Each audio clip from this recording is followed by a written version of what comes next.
Dans cette vidéo, je vous apprends à dessiner votre avatar, c'est-à-dire à vous dessiner rapidement vous-même, avec ou sans couleur. Donc beaucoup de fun en perspective, et si ça vous dit, on voit ça après le générique.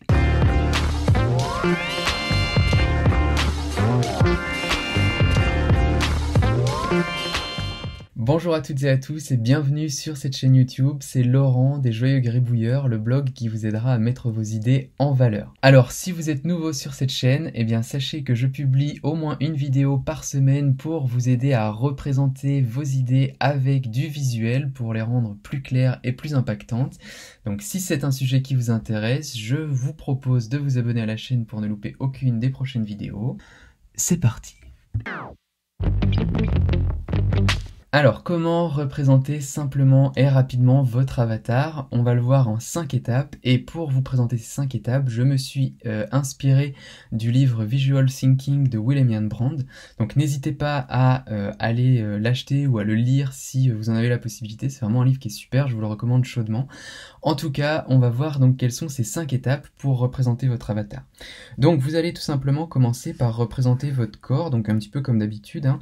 Vous faites un gros U à l'envers et vous posez en fait le bas de votre visage sous forme d'un U plus petit au-dessus.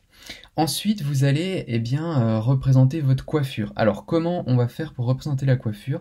Vous allez essayer de repérer dans votre coiffure un petit peu comme un angle que fait vos cheveux. Donc, par exemple, si vous regardez sur moi là, vous voyez qu'en fait, hop, il y a mes cheveux qui montent comme ça, et là, hop, il y a un angle, et ensuite, ça redescend. Donc, schématiquement, si je le représente, hop, on peut représenter ma coupe de cheveux comme ça, d'accord?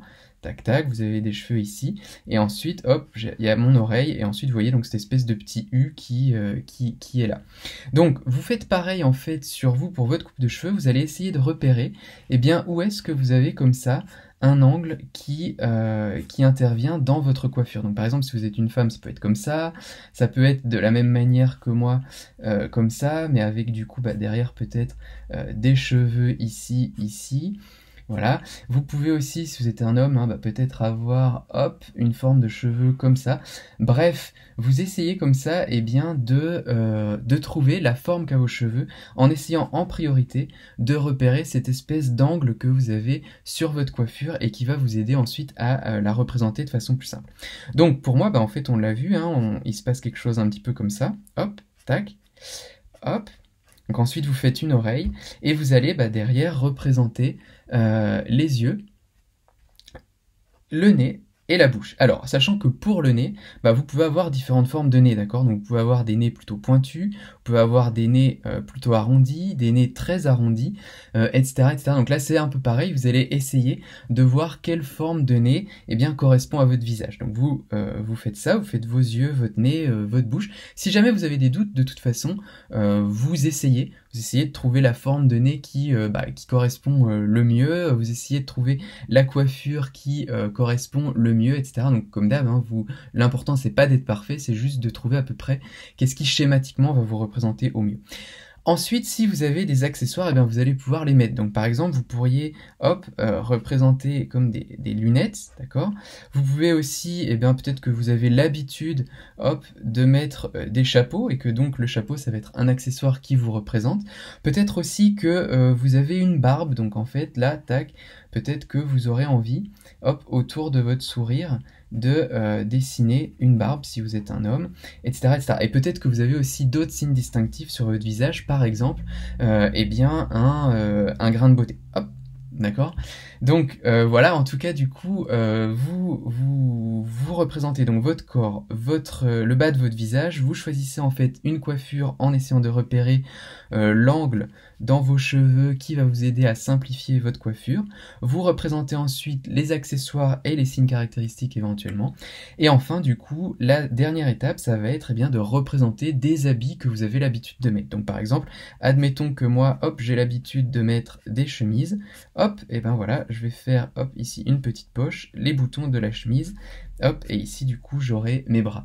Donc voilà, donc par exemple vous pourriez aussi tout à fait, hein, comme les avatars que je vous ai montré au début de vidéo, avoir l'habitude de mettre des habits avec des fleurs ou alors des chemises à carreaux, bref, ça peut être du coup un habit que vous avez l'habitude de mettre ou alors que vous aimez tout simplement mettre.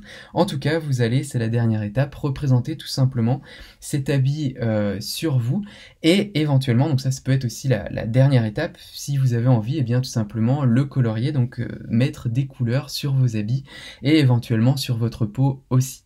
Voilà, donc vous avez maintenant toutes les étapes pour représenter votre avatar. Donc si on se les repasse rapidement, vous devez d'abord représenter votre corps et le bas de votre visage. Ensuite, vous allez choisir votre coiffure et vous allez la simplifier en fonction de l'angle que font vos cheveux sur votre visage. Puis à ça, vous allez ajouter ensuite vos yeux, votre bouche et éventuellement un nez d'une forme particulière. Vous pouvez ensuite rajouter des accessoires comme des lunettes si vous en avez, ou alors un chapeau si vous avez l'habitude d'en mettre. Et ensuite, vous allez tout simplement dessiner le type d'habit que vous aimez porter, ou alors un type d'habit qui vous représente fortement. Voilà, donc j'espère que ces 5 étapes vous aideront à créer votre propre avatar. N'hésitez pas à vous entraîner, à essayer différentes choses pour que vous arriviez à faire votre avatar, un avatar qui vous corresponde et que vous soyez capable de reproduire rapidement et simplement. Cette semaine, j'aimerais aussi faire une petite dédicace à Layla Blal qui suit ce blog et ses vidéos YouTube. Donc bravo à toi Layla, puisque tu m'as dit que tu avais été vice-championne de France de mind mapping. Donc bah, félicitations, vraiment je pense qu'on peut tous applaudir Layla et la féliciter dans les commentaires. En tout cas, là pour la petite anecdote, Layla m'a dit que pendant l'épreuve de mind mapping, elle s'était posé la question comment est-ce qu'elle allait faire pour représenter l'idée d'identité, et en fait elle s'est souvenue de la petite vidéo que j'ai faite sur le sujet, et donc elle m'a remercié pour ça, donc pour lui avoir donné cette inspiration. Donc bah écoute, merci Layla, je suis vraiment en fait ravi que cette vidéo t'ait apporté quelque chose, que cette chaîne t'ait apporté quelque chose. Et donc vous voyez, hein, toutes et tous, si vous voulez comme Layla ne pas être en panne d'inspiration dans un moment critique, n'hésitez pas à vous abonner à cette chaîne pour ne louper aucune des vidéos et avoir en fait de l'inspiration en continu. Donc voilà, merci Layla, et puis c'est tout pour cette vidéo. Il ne me reste donc plus qu'à vous dire à bientôt pour la prochaine. Ciao!